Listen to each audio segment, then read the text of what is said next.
대부분의 수부지분들이 피부를 좋게 만들려고 하시는 행동들이 있거든요. 근데 사실은 그게 피부를 더 악화시키고 좁쌀 여드름을 유발하는 지름길이라는 거 알고 계셨나요? 저도 예전에는 이걸 몰라서 여드름이 계속 나고 피부는 계속 뒤집어졌었어요. 근데 딱 이것만 안 했더니 피부가 눈에 띄게 좋아지고 여드름도 금방금방 들어가는 거예요.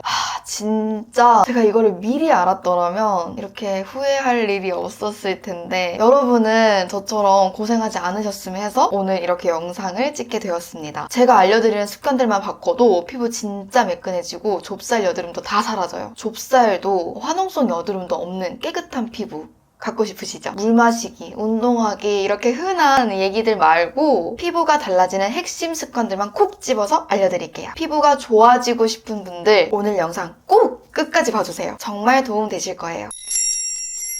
첫 번째, 약산성 클렌징 폼만 사용하는 것입니다. 저는 고등학교 때부터 시작해서 성인이 된 지금까지 좁쌀 여드름이 늘 있었어요. 제 피부 타입이 민감성 수부지거든요. 근데 이렇게 수부지로 바뀌기 전에는 엄청난 지성이었어요. 그러니까 중학교 때까지는 기름도 엄청 많고 사춘기 호르몬 때문에 화농성 여드름이 정말 많이 났거든요. 그것 때문에 진짜 피부과를 매주 갔어요. 맨날 압출하고 무슨 어떤 성형외과 같은데 가서 피부 각질 제거하는 모르겠어요. 그런 것도 하고 그럴 정도로 제가 그 정도로 화농성 여드름이 되게 심했는데 그때 당시에 각질 제거를 엄청 했어요. 화장품도 이제 유분이 없이 살리실산 이런 성분들이 들어간 화장품도 엄청 쓰고 그래서 기름이 너무 많이 나와서 기름을 없애는 화장품을 너무 써가지고 정말 얼굴이 건조하다 싶을 정도로 그렇게까지 만들었었거든요. 호르몬의 시기를 지나고 나니까 이 피부가 오히려 더 망가지기 시작하더라고요. 피부 장벽이 무너지게 된 거죠. 그 다음부터 피부가 민감해지고 예민하게 되면서 수부지가 되고 좁쌀 여드름이 완전 와르르 나기 시작했어요. 그 피부 상태를 제가 고등학교 때부터 지금까지 유지하고 있는 거죠. 그래서 이제는 너무 그렇게 기름을 쏙 빼는 일을 하면 안 되겠다 하던 시절에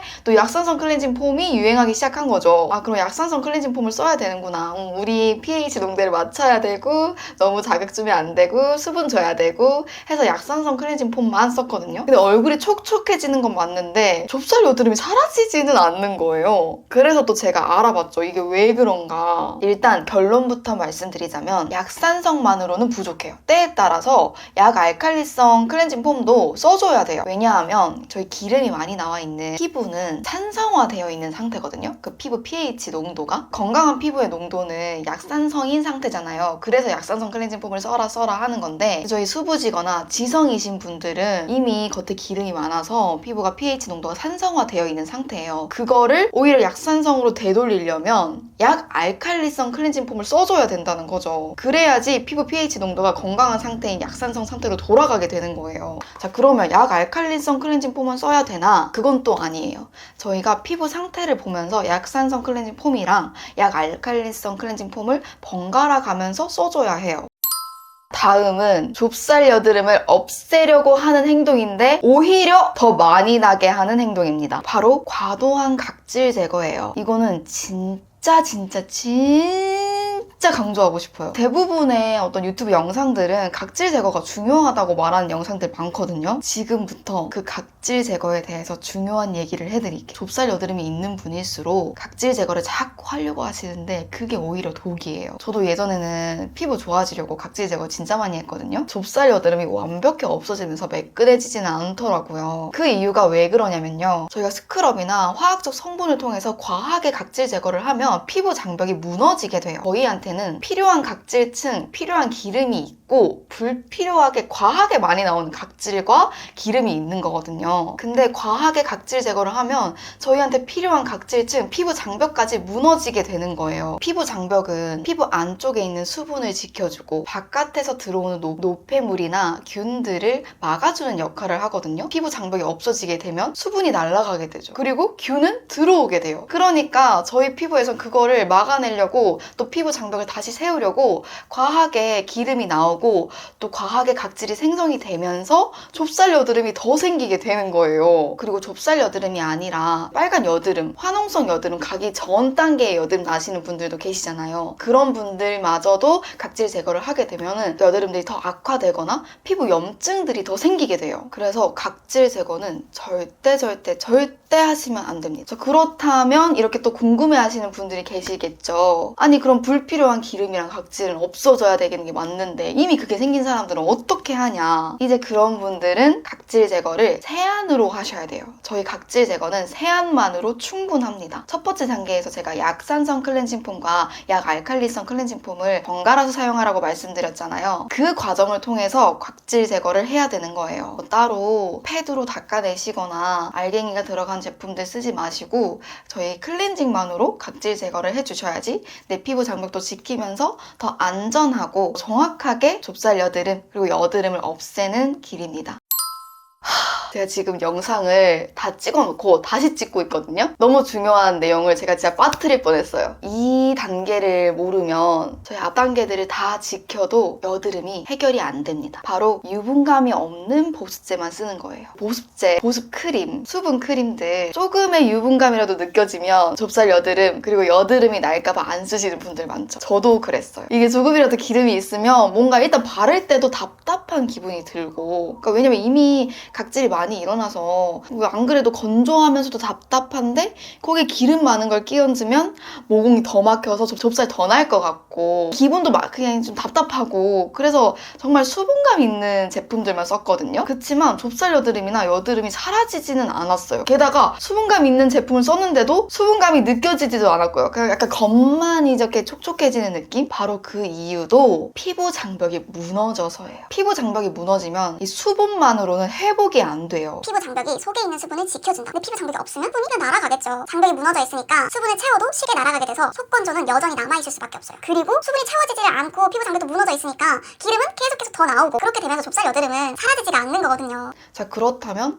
어떤 보습크림을 써야 될까요? 바로 이 성분이 들어간 걸 쓰셔야 돼요. 세라마이드, 콜레스테롤, 지방산 이 세 가지 성분이 저희 피부 장벽을 구성하는 핵심 성분이거든요. 그거를 채워줘야지 피부 장벽이 복구가 되면서 자연스레 안에 수분도 채워지고 또 날아가지 않게 잘 막아줄 수 있는 거죠. 물론 화농성 여드름이 엄청 심하시고 지성이신 분들 그런 수분크림이 잘 맞으실 거예요. 그렇지만 속건조가 평소에 심하시고 좁쌀 여드름이 많이 나시는 분들이라면 피부 장벽이 무너져 있기 때문에 보습제, 보습크림 고르실 때는 단순히 가볍고 수분만 있는 제품 고르시지 말고 세라마이드, 콜레스테롤, 지방산이 들어간 제품을 쓰시길 바랍니다. 이 성분들이 들어간 보습제를 쓰신다면 피부 장벽이 복구가 되고 그러면서 속수분이 채워지게 되고 속당김, 속건조가 사라지게 되면서 좁쌀 여드름, 여드름도 해결되실 거예요. 자, 지금부터는 돈도 안 들고 굉장히 쉬운 방법들이에요. 게다가 바꾸기만 하면 여드름이 쏙 들어가게 되는 꿀팁 알려드릴게요. 그게 여드름을 유발할 수 있습니다. 제가 최근에 이사를 했는데요. 이사를 준비하는 동안 갑자기 목 뒤에 여드름이 나기 시작한 거예요. 원래 저는 목 뒤에 여드름이 난 적이 한 번도 없었거든요. 밥도 똑같이 먹고 스킨케어도 똑같이 하는데 왜 여드름이 나지? 그러니까 제가 생각을 해보니까 베개 커버를 안 빤 지 꽤 된 거예요. 저는 그냥 이사 가면서 그거를 버리고 나올 생각이었거든요. 이사 가서 새로 살 생각으로. 근데 그 빨지 않았던 베개 커버가 제 목 뒤에 여드름을 나게 한 거죠. 베개 커버는 저희의 피부가 직접적으로 닿는 거잖아요. 그래서 꼭 깨끗하게 유지를 해주셔야 돼요. 베개 커버, 또 뭐 이불. 저희의 피부가 맨몸으로 닿는 그 부분들은 각질이나 세균, 그리고 노폐물들이 쌓여있기 때문에 저희 모공을 막고 균이 침투해서 여드름을 유발할 수가 있어요. 그래서 베개 커버는 일주일에 2-3번 정도 빠셔야 되고 이불은 일주일에 1번 정도는 빠셔야 됩니다. 근데 귀찮죠? 힘들죠? 그래서 제가 여러분들한테 알려드릴 팁은 수건을 까는 거예요. 그냥 그 베개 위에 수건을 깔고 자면 돼요. 2-3일에 한 번씩 막 갈아줘야 된다는 그런 생각할 필요도 없고 깔았던 수건 모아서 한 번에 세탁기 돌리면 끝이니까 굉장히 쉽고 좋거든요. 게다가 이 수건을 사용하면 하루에 한 번씩 갈 수가 있어서 더 위생적이고 저희 피부엔 더 좋은 거죠. 아무리 이 베개가 집에 있는 거라고는 하지만 집에도 먼지가 쌓이고 저희 몸에서 나온 각질들도 있고 그리고 잘 때 바르는 화장품들도 여기 베개 커버에 묻게 되거든요. 그게 계속 누적되다 보면은 저희 얼굴에 여드름을 유발하게 되는 거예요. 그래서 그런 것들을 꼭 없애기 위해서 베개 커버를 자주 갈아줘야 돼요.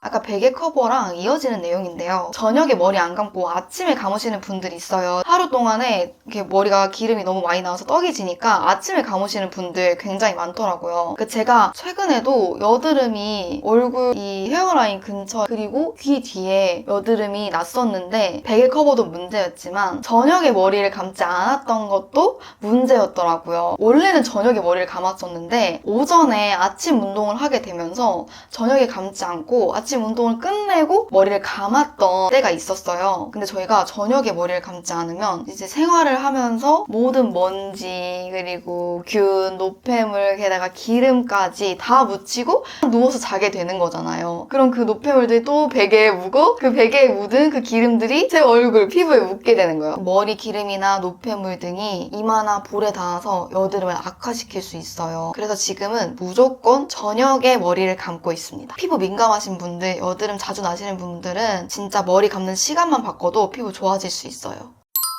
많은 분들이 화장솜을 써도 되는지 안 된다면 클렌징 컨터는 어떻게 써야 하는지 궁금해하시죠? 일단 중요한 건 피부에 자극이 가느냐 아니냐입니다. 일단 화장솜은 쓰시면 안 돼요. 저도 원래는 각질 제거를 하려고 화장솜으로 내 피부를 많이 닦아내고는 했는데요. 그 행위가 오히려 피부에 자극이 된다는 걸 알게 되고 나서는 화장솜을 스킨팩을 할 때거나 아니면 아이 리무버로 눈화장을 지울 때 이제 아이 리무버를 덜고 눈에 얹는 용도로만 사용하지 그 이상은 쓰지 않습니다. 화장솜을 닦아내는 행위 자체가 물리적으로 피부에 자극을 주는 행위잖아요. 피부 장벽을 또 손상시킬 수 있거든요. 그래서 절대 하시면 안 돼요. 자, 그러면 클렌징 워터 어떻게 사용하시는지 궁금하죠? 클렌징 워터를 쓸 때는 거품을 내는 용기가 있거든요. 그 용기에 클렌징 워터를 담으면 클렌징 워터 그 물이 거품 형태로 나오게 돼요. 그걸 이제 얹어서 살살 문질러 줍니다. 이때도 강하게 문지르시면 안 돼요. 얹고 정말 이 손이 스치듯이 문질러 가면서 지워주는 게 중요합니다. 여러분, 혹시 좁쌀 여드름이 나는 부분 정해져 있지 않나요? 저는 이 왼쪽 뺨 아래 여기랑 관자놀이 아래 여기가 늘 문제였어요. 늘 좁쌀 여드름이 뭐 이마도 나고 턱도 나고 하지만 가장 먼저 시작되는 곳은 여기랑 여기거든요. 근데 곰곰이 생각해봤어요. 왜 하필 여기랑 여기만 많이 날까? 갑자기 문득 제가 고등학교 시절이 생각이 나는 거예요.